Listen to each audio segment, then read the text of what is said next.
Our nuclear revenge. First of two stories. I beat the shit out of my sister and sent her to the hospital. I originally posted this story on another sub but was told it belongs here. I beat the shit out of my sister and sent her to the hospital. Trigger warning, this post talks about surrender rape. English is not my first language, so I apologize ahead of time. I 26 meters beat the shit out my sister, 23F, for sexually harassing my boyfriend, 25M. I can finally talk about this because all the legal proceedings have been dealt with. So I've been dating my boyfriend Mark for about 5 years. He's the best thing that has ever happened to me. He's kind, smart, understanding and absolutely beautiful. When we started dating he was a bit closed off and was afraid to initiate any form of intimacy. I at first thought it was because I was his first relationship and maybe he was nervous. 6 months into us dating he tells me that between the ages of 5 and 12 he was sexually assaulted and up-head by his mother. His father left when he was around 4. It fucked him up in the head for a while, and when it got out his mother was arrested and he and his 2 older sisters were put in the custody of their grandparents who they lived with ever since. He was placed in intensive therapy and still goes to this day. He's come a long way and has healed a lot, but he still has some days when he gets really depressed and cries. Part of his therapy was exercising, so about 2 years ago he and I started doing some bodybuilding workouts. I toned up a lot, put 20 extra pounds of muscle on and he toned up a bit. Because we've been dating for so long and have marriage in mind, he told my family, a less detailed version, and they welcomed him with love and support. Now for my sister Sally. I've suspected she's had a bit of a crush on him. She'll flirt sometimes here and there, but he never reciprocated and usually ignored her. I've talked to her about it so many times but she didn't listen. To make a long story short, I had gone out one Saturday afternoon with some friends to get some drinks and left Mark behind because he didn't feel like going. My sister had texted me prior to ask if she could borrow a few things from me, a sweatshirt, DSLR camera, and a third thing that doesn't come to mind at the moment. I said sure and to get it whenever. She went when I was out, unknowingly. When I came home I found my boyfriend on the ground crying his eyes out and my sister trying to calm him down. He was having a panic attack. It's never safe to touch him when he has an episode because he may act out violently due to his headspace. Her hands were all over him and he was trying to push her away. Her shirt was also on the ground and she was only in her bra. I tore her away and asked what the fuck she was doing. She said that she was trying on the sweatshirt when he walked in on her, freaked out and went into an episode. However, Mark through his tears said she tried to touch him. I asked my sister if it was true and she said no, but Mark again said she tried to touch him. We have cameras in the house and I pointed it out to my sister. Her face went white and I don't know what came over me but I saw red. I can't remember much because I was so angry, but I beat the shit out of her. I can't even remember if I was the one who called 911 or her, though her beat up state. I do remember kind of snapping out of it because Mark was still going through his episode and I could him cry louder and I had to help him through it. It's all a haze. I broke my sister's nose, gave her a black eye and bruised her ribs. She was in the hospital for a few days. Update. A lot of people messaged me to ask about context from my last post. 1. This all happened right before COVID hit, the end of 2019, and everything was just settled this last month. 2. The incident happened in our kitchen. The front door led down a hall directly to our open kitchen and to the right is our living room that leads to the bedrooms. 3. We have cameras in every room but the bathrooms and bedrooms because we have a Great Dane named Butler. He's black and has a white oval patch from his chest to his tummy. He looks like a butler who likes to get into everything, so we set up cameras to keep an eye on him while we're out. The cameras don't have sound recording. 4. My sister didn't rape Mark but she did try to court him into sexual activities. 5. My sister didn't know I was out when she came over.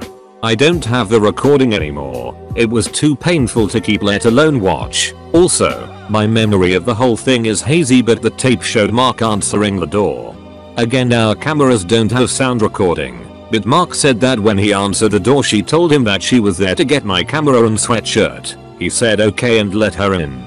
He was watching the television, so he went back to his show while she walked into our room. She called out to him for help and the cameras showed Mark getting up to help her. I don't remember how long they were in there, but the tape showed Mark rush out of the room while holding his hands out as if trying to stop an attacker. My sister then emerged half naked while holding onto her shirt. Mark backed up into the kitchen still holding his hand out. She advanced towards him. Mark said he was telling her to put her shirt on and to leave, but she kept saying something along the lines of, "Hey, it's okay. I just need some help, that's all. And you're a nice guy, just help me out a little." I think by that point he was declining into a panic attack as he started shaking. My sister took that opportunity to hug him. She said she did it to try and calm him down, but the tape showed her kind of grinding up on him. He pushed her away and fell to the ground crying and screaming. She then got down by him and was trying to wave her hands through his hair. Her other hand was also moving up towards his crotch. I remember from the tape seeing Mark flinch backwards and try to push her away. She always moved back closer to him. A few minutes later is when I got home and beat her to an inch of her life. I can't remember who called the police, but the police had showed up and my sister limped to the door while I was trying to help Mark calm down. I kind of remember them asking questions and trying to help Mark calm down. They thought he was going into shock, so they put a blanket over him and the paramedics came. My sister was quickly evaluated and then brought to the hospital. Mark and I stay behind because by that point he had started to regain control again. I remember my parents showing up and asking what had happened. I told them everything. My mom stayed with Mark and I while my dad drove to the hospital to see my sister. Mark and I pressed charges on my sister: emotional trauma and sexual battery, class A1 felony where I'm from. My sister tried to sue me, a misdemeanor charge, but it fell through. With the evidence we had, my sister was sentenced to 60 days of incarceration with a bond of $5,000. No one paid.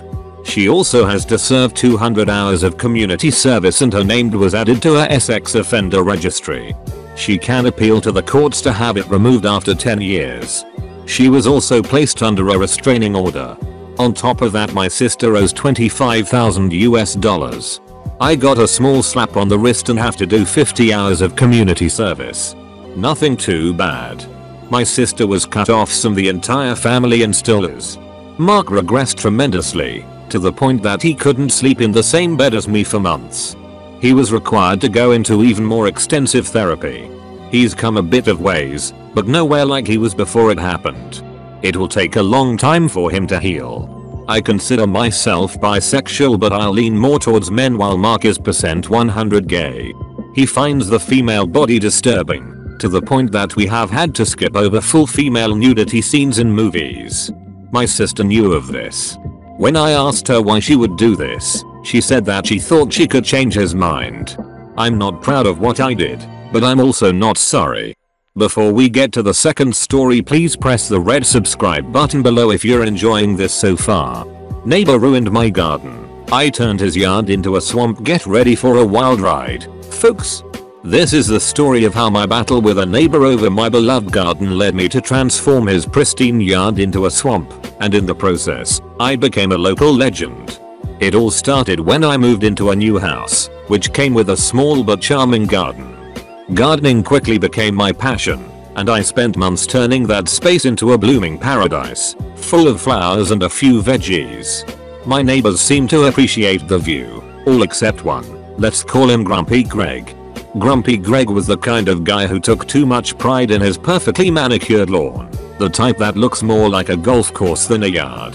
He despised my garden, calling it untidy and an eyesore that attracted pests. I tried to reason with him, offered to keep it more contained, even suggested setting up a small fence. But no, Greg wanted it gone. One morning, I woke up to find most of my garden destroyed. Flowers uprooted, veggies trampled, and my small bird bath smashed. I knew it was Greg. No proof, but who else would it be? I was furious, heartbroken, but then, inspiration struck. I remembered Greg's one true love, his flawless lawn. I did some research and found the perfect, most diabolical yet completely legal revenge. I bought hundreds of water retention crystals, the kind meant to help soil retain moisture for plants. Except, I wasn't planning on using them for their intended purpose. Under the cover of night, I went to work, spreading these crystals all over Greg's precious lawn. These tiny crystals are harmless, but when they come into contact with water, they expand, holding many times their weight in water. And wouldn't you know, the forecast predicted a week of heavy rain starting the next day.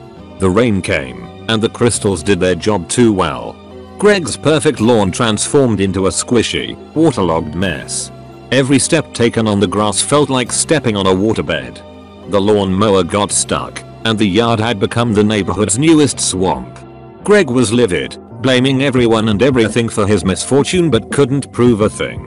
It took weeks for the effects to wear off, and by then, his lawn never truly recovered. In the meantime, I rebuilt my garden, even better than before. Neighbors who learned about the ordeal, and Greg's role in destroying my garden, came to help, bringing plants, seeds, and even a new bird bath. My garden became a symbol of the community, a place where neighbors would stop by to chat and admire the flowers. As for Greg, he became a lot less grumpy, especially after I casually mentioned how unpredictable gardening can be and how it's important to have good relationships with your neighbors. He got the message loud and clear. So, that's the tale of how I turned a bully's yard into a swamp and, in the process, united our little community. Sometimes, a bit of creative thinking, and a whole lot of water retention crystals, is all it takes to stand up to a bully and come out on top. Thanks for watching. Please press the like button if you enjoyed and the notification bell next to the subscribe button to never miss another video. Let me know your thoughts below. Bye.